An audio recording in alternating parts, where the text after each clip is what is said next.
Ladies and gentlemen, Evan Beach. Thank you. Thank you. What's up, guys? I think I've talked to or met everyone on here, right? It looks like. So, how's everybody doing?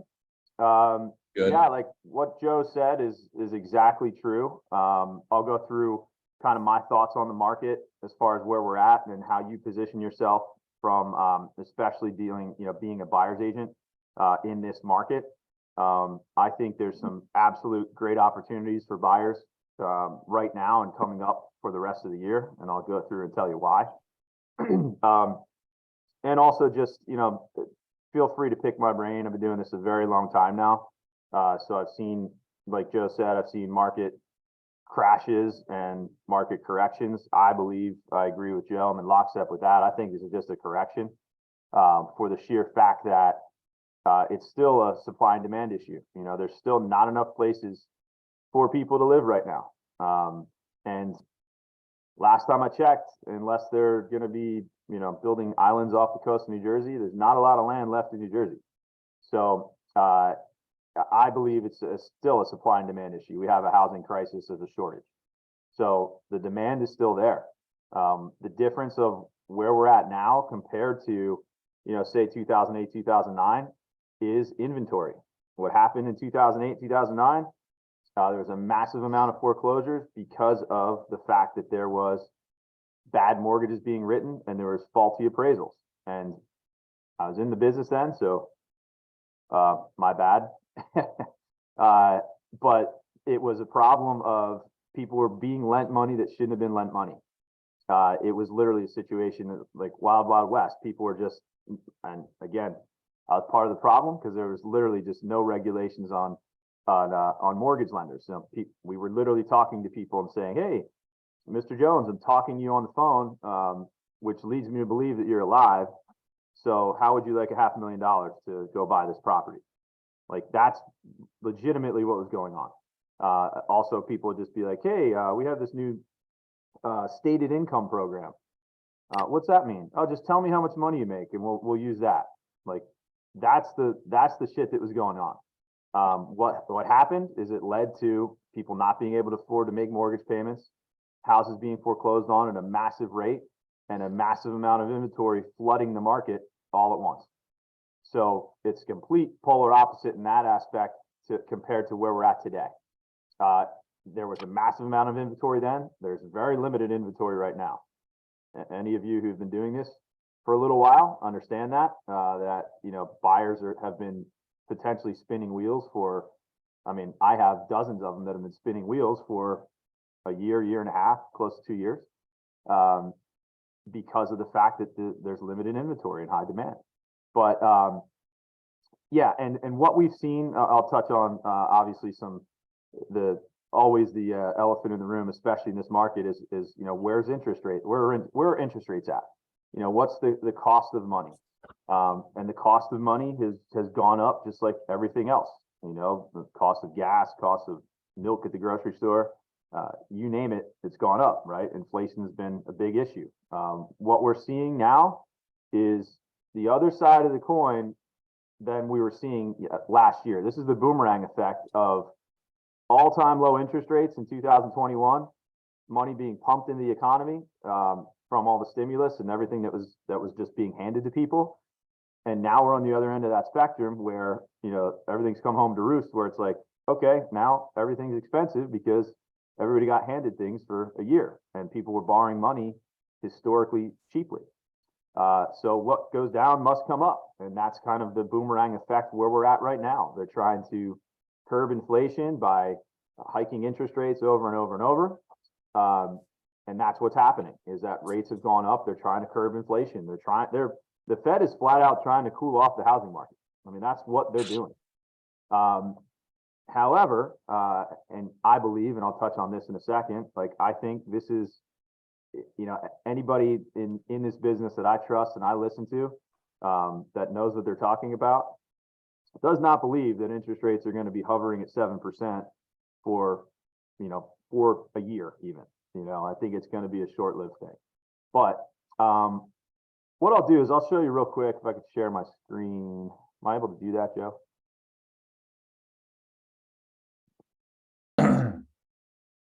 Hold on, let me make you the host. I think I can anyway. Yeah, you probably can. Yeah, there you go. I think I'm good. All right. Can everybody see this charts here?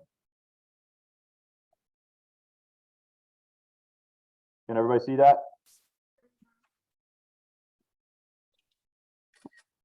Hello? Yes. Yes. Okay. You see where it says UMBS 30-year, 5%? Everybody sees that? Mm-hmm. Cool. All right, so Right. I'm not going to bore you to death with charts and graphs. This is just a snapshot of what we're dealing with over the last, I'll focus on especially the last like 3 weeks here. So this is a mortgage-backed securities chart. In essence, this is what we kind of live and die by in the mortgage business. Green is good, red is bad. Basically, the mortgage-backed securities are kind of like a stock. And the higher mortgage-backed securities go, the lower interest rates are going to be because you're able to sell them at a premium. So in this particular chart, the higher we get here, the lower the interest rates are going to be. And as you can see, what's happened here, we were hovering, basically where we were here for majority of the middle of the year. Rates were hovering in that, call it 5.5% range. And what's happened over the last, basically since, call it beginning of September or so, we've seen a deterioration in the market. And last Monday was probably the worst day I've seen, believe it or not. We had basically lost, rates went up about 0.5 point in a matter of like 3 or 4 hours. So it was pure just mayhem for a little while there. And that's what was happening here. That was, this is last Monday. So red is bad, obviously green is good. So what this translates to in layman's terms for you guys is we saw rates go from, basically hovering in the, call it the mid 5s or somewhere along those lines. And then basically the bottom falling out of the market and rates jumping up. And as I'm sure you've heard, rates were scraping 7%. I had a couple that were 7 and 7 1/8, 7 1/4. And I'll show you what that means. Basically, this is a little bit more of an easier thing to see, but this is, basic 30-year fixed mortgage rates. This is Mortgage News Daily. Anybody can go on this site. But what this shows you basically is this is a 1-year span here. So going back to November or October, November of last year, where rates were, we're hovering in 3% range. And here's the deterioration of the mortgage market that we've seen here. And as I said, towards the middle of this year, we were hovering in that 5% range. And what's happened, especially over, you can even drill in and get to this of, last week, where rates went from 6.375 and jumped up. So I'll show you this just because it shows the volatility in the market, but also the cool thing is you can see here, this is 5 years. So, I know Joe and I were in the business end, but I think we're in a pinball higher, and I think we're going to kind of probably regress back to where we were 2018, 2019 at some point. But the really cool thing is this is something that, ask your parents about this. This is the maximum chart that they can show that goes back to like early 70s. And whenever anybody tells you that a 6.5 or a 7% interest rate's high, tell them, hey, well, did you own a home in 1982 or 83 when rates were, 15%? This kind of puts it in perspective. But really what this does, I mean, the gist of all this is how you position yourself in the market here. What rates are going to do and what we always focus on, I tell everybody the same thing. Let me see if I can stop sharing here. Yeah. I tell everybody the same thing. We always focus on monthly payment. That's the bottom line. Rates can be all over the place. And I tell, all my clients the same thing, like, hey, we got to focus on monthly payment because that's what's going to dictate ultimately your buying power. Because you could tell me that, you want to spend X amount per month. That then is going to allow us to back into, okay, you want to spend a maximum of $2,500 a month. Cool. How much money do you want to put down on the property? Okay, you want to put 5%. Cool. That's going to allow us to back into what the purchase price range they should be looking in. So it should always be monthly payment driven, without a doubt. So what does that mean for this market? And I'll pull up another one here. I actually saw this earlier today.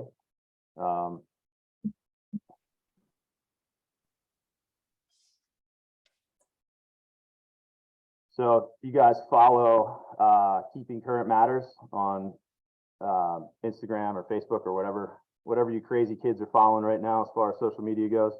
I thought this was a pretty cool graph. A lot of stuff I take with a grain of salt, but this kind of shows you what this market means as far as buying power. And it'll show you a home loan amount basically at the top here and what interest rates do to that. So if somebody was buying, or told me that, hey, I don't want to spend more than, for purposes of this graph, like they're buying a home that is, 500 grand and they're putting 60 grand down. Their loan amount's going to be 440, right? And they tell me that, hey, I don't want to spend more than $2,800 a month. That's my absolute top. And, maybe 2 weeks ago, I was talking to them and rates were 6.25 and their payment was 2,700. And what happens is when rates go up like that, now all of a sudden they're at their ceiling. So that's the bigger concern for buyers, is capping out as far as monthly payments of what they not only can afford, but what they want to afford. And very important with that, there's a huge distinction, because a lot of people are qualified to spend more than they may want to spend. I can talk to Mary and Tom Jones and they can tell me that, hey, we don't want to spend more than $3 grand a month. I can come back and say, hey, we got you pre-approved for a $2 million mortgage, but the payment's going to be $9 grand a month. That doesn't do them any good. That's why we always want to focus on monthly payment. It should always be monthly payment driven. Does that make sense? Anybody have any questions so far?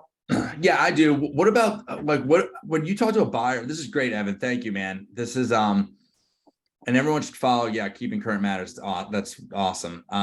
When a buyer's like, what about these buyers that are like, just what there has to be, when you become like the real estate therapist, when they're like, dude, for $3 grand a month, I could have bought an $800,000 house 6 months ago, and now I'm looking at a $400,000 house or a $500,000 house. How do you talk to that person? There's absolute, we're powerless, right? There's nothing we can do about this situation, but you must be having these conversations, dude. How do you have that conversation? Yeah, of course. So my process is, again, as soon as I'm talking to someone, I'll get it focused on what they want to spend per month. That's the number one thing. And then of course, like Joe just mentioned, every conversation is, oh, interest rates are so high right now. I'm going to wait for interest rates to go back down. I'm going to wait for the market to crash, like Joe said. I mean, those are, I'm sure, the main objections you guys are getting right now, right? I want to wait. I want to see what the market does. I want to do this. I want to do that. Cool. My, kind of way of combating that is, hey, yeah, awesome. Like Joe just mentioned, it would be cool if you bought 6 months ago, a year ago. It'd be cool if I bought Apple stock in 1985. That would have been awesome, right? It's not the way the world works. So we are where we are, and the state of the market now is, and I mentioned this earlier, I think it's a huge buying opportunity, because what's happened is, as rates have gone up, what that's done is that, like you just said, Mr. Jones, you said you wanted to wait and you want to do this, and there's more people on the sidelines now. So anybody that was doing this, even 8-9 months ago, or certainly all of last year, remembers the open houses with 30 people waiting to get in and the extreme demand on housing, and that's cool. So anybody that's still in the buyer's market right now has an opportunity to have offers accepted, which at the end of the day is all that matters. Because we can sit here and talk about rates and payments and everything else like that till we're blue in the face. But if somebody was putting in offers last year and wasn't having offers accepted, what does it matter?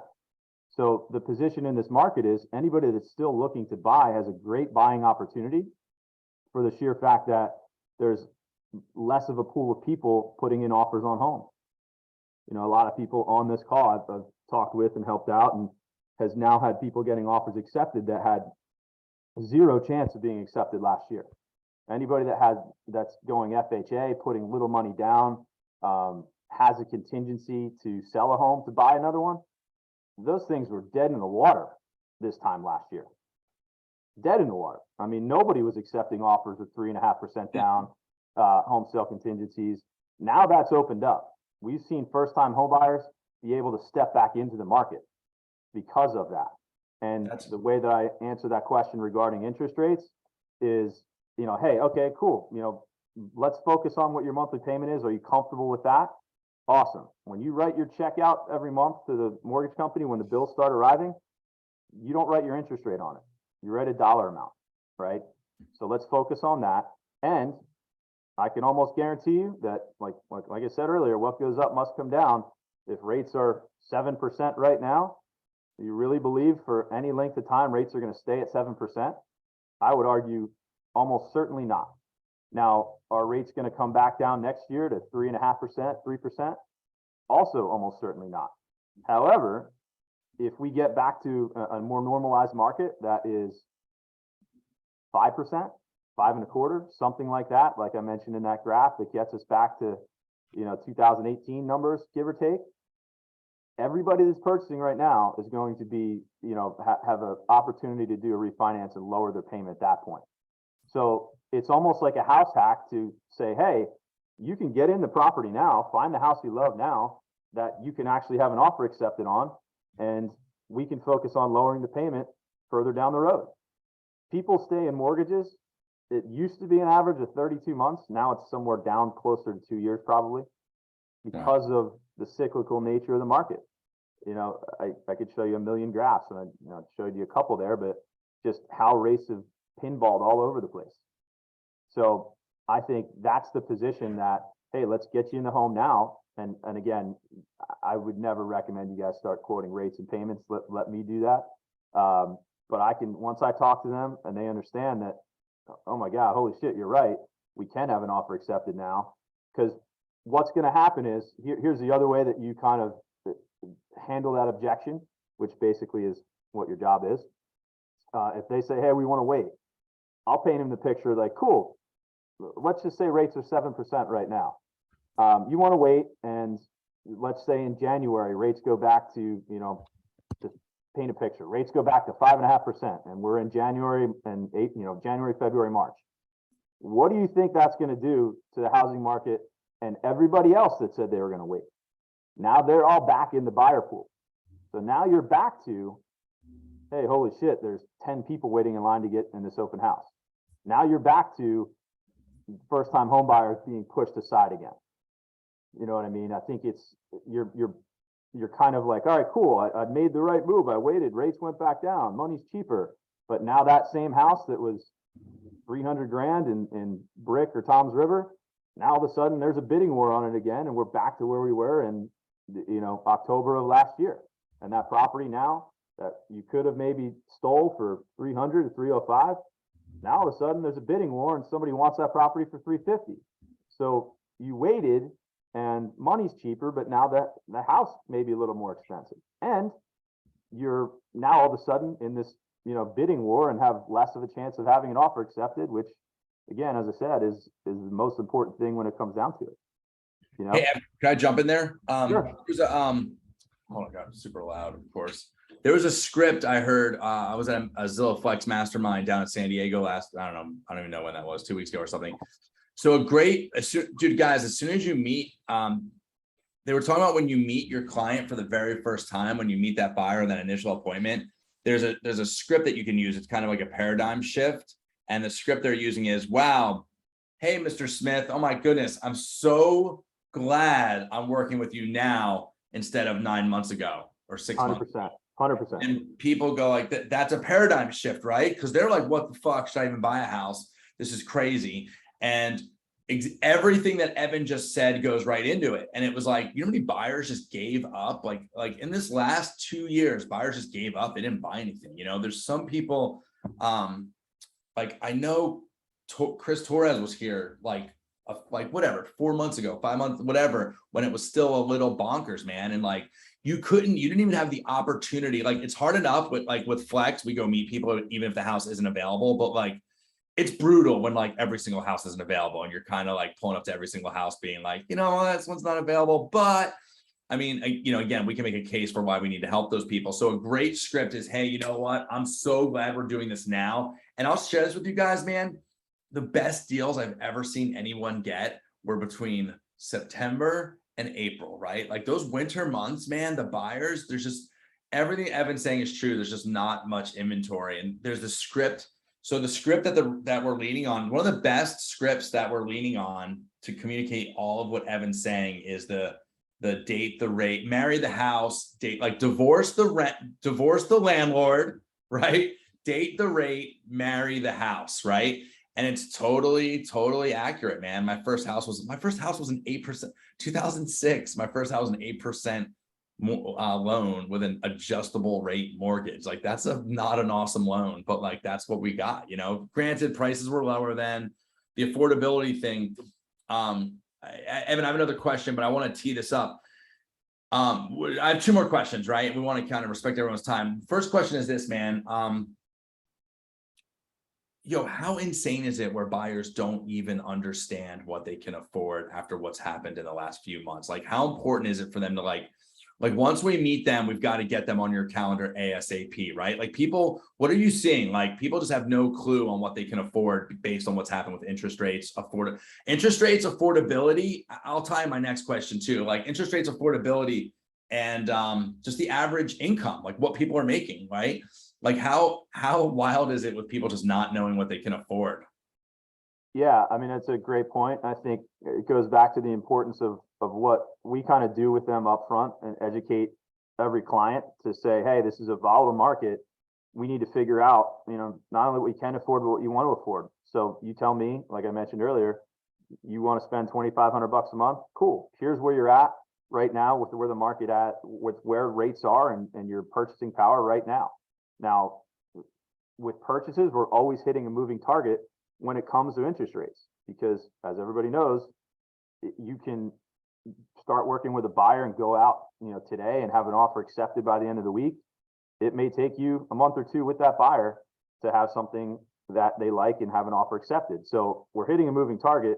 So it's very important that they're educated up front and know, hey guys, you know, and I'm reaching out to people that are constantly shopping, and anybody that's dealt with me and sees how I deal with the clients and how I educate them, I'm constantly sending them numbers. I want them, as they're looking at properties in their range, to send me the properties that they're looking at, and I'll send them back an analysis and a breakdown of what that looks like.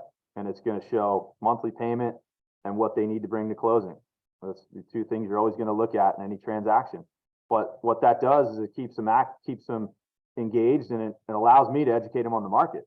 So when I send them something back, I mean, this, as shitty as it is, the last 2-3 weeks are a great example of somebody that I talked to. It's funny, I just looked at one this morning that I sent them numbers on like September 18th, and rates right now are 0.5 point higher than that.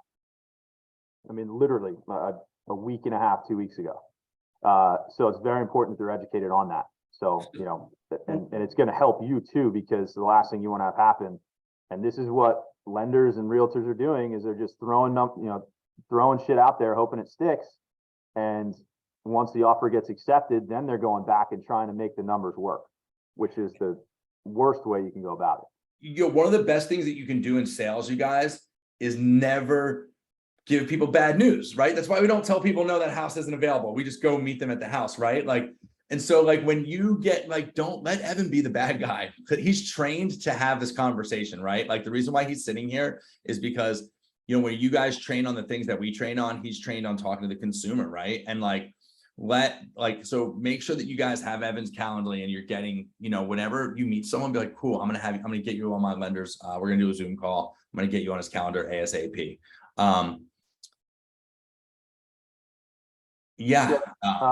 Erin had a question she put in the chat here. I always suggest refinancing the future if they're conflicted about high interest rates. How to go about explaining the cost of refinancing to buyers that are conflicted.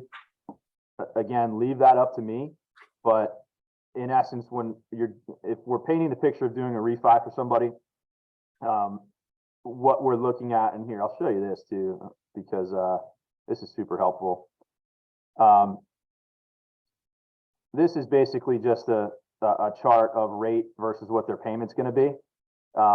And I'll tie this into the closing cost question regarding refis. But if I'm talking to somebody today and rates are at 6.75%, the picture that I paint for them is, hey, do you really believe rates are going to stay here? Because I don't. So let's just say they get back to, let's be conservative and rates get back to 5.5%. That would mean that, let's say that happens next year. That means we can potentially drop your monthly payment a minimum of $259, like going right there. So it's a way to paint that picture for them, but that's super helpful. But to answer your question regarding the cost of refinancing, when you're refinancing any kind of closing costs, we can limit that. We can just do tax and title searches. We don't have to charge fees, points, everything like that.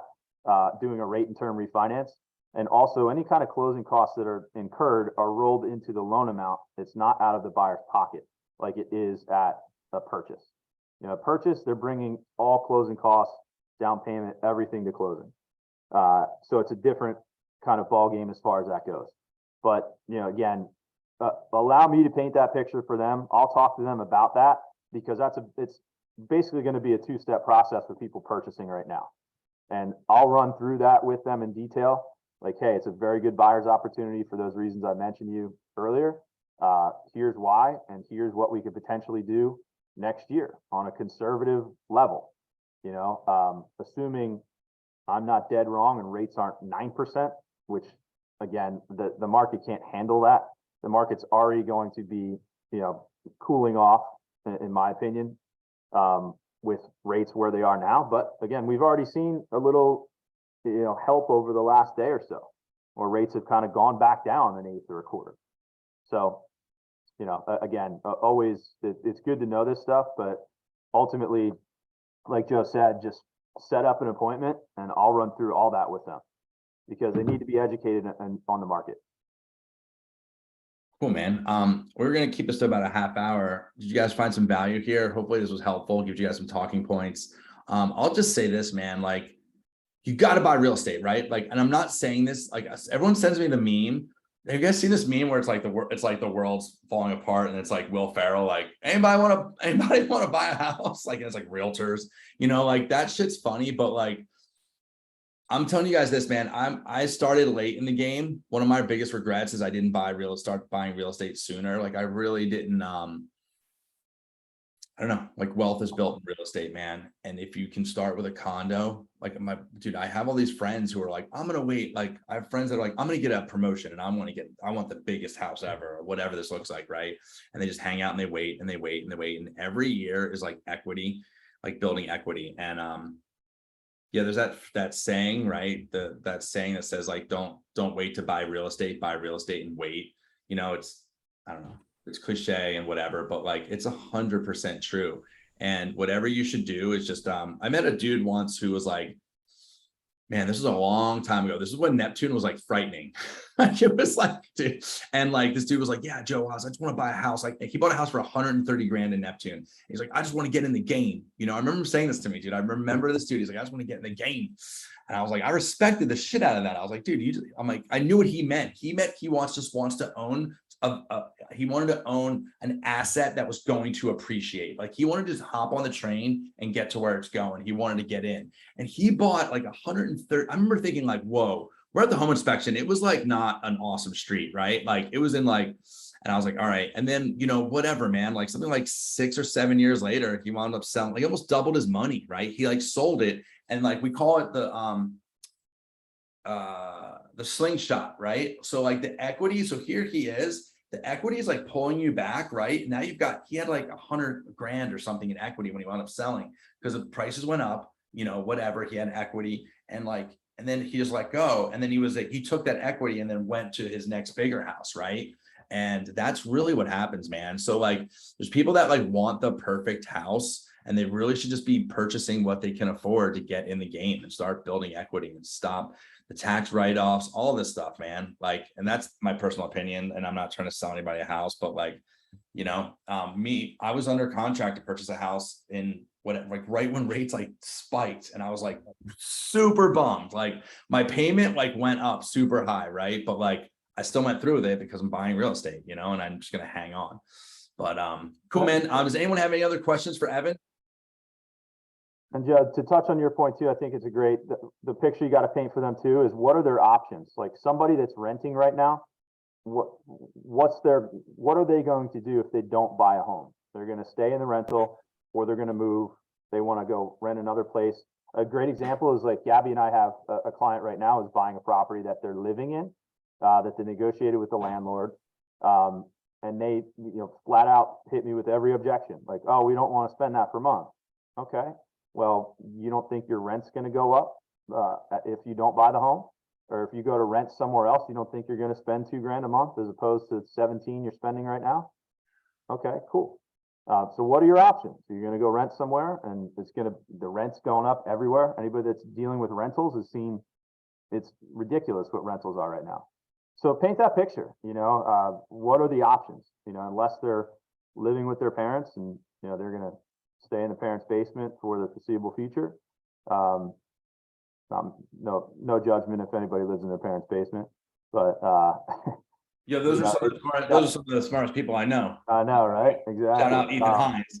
But exactly. But that's the picture you have to paint for them is what are the options? I'm gonna say one more thing. I'll wrap this up, dude. I would be frightened if I was a renter. Dude, I own rental properties. I just jacked the rent up on everybody. Into their leases renew. I went 10%. I'm gonna go 10% again because taxes are going. Dude, the one thing that you can control is your mortgage payment, man. And I want to control my stuff, man. And so when you have a mortgage payment, unless you're in Jersey, goddamn, unless your taxes go up or whatever, which they will, things get wild. But yeah, man, I want to control what's up.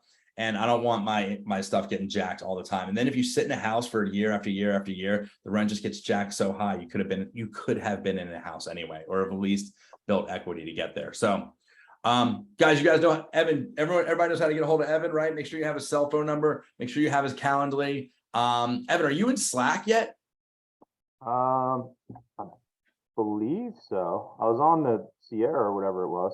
All right, cool. We're gonna get Evan in Slack as well. That way we'll have like a mortgage Slack channel, so you guys can reach out to him in Slack. I don't think I brought that up to you yet, Evan, but we're gonna get that done as well. Cool. So yeah, everybody needs anything set up, like Joe said, set up Calendly appointments, jump on the calls too. Very important. Anybody that has been on the calls has been like, oh my God, this is what you do with them. Yeah, has anybody been on a call with Evan and been like, holy crap, that was awesome. I'm so glad I did that.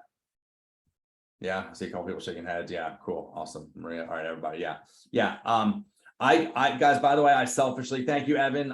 Did he bounce? Evan, selfishly, I called this because I wanted to hear what Evan had to say, so I know how to talk to people. So Evan, thanks for doing this for us, man. And everyone have an awesome day. And we'll see you guys. I'll see you guys in group coaching, and I'll see you guys on Thursday training. Later.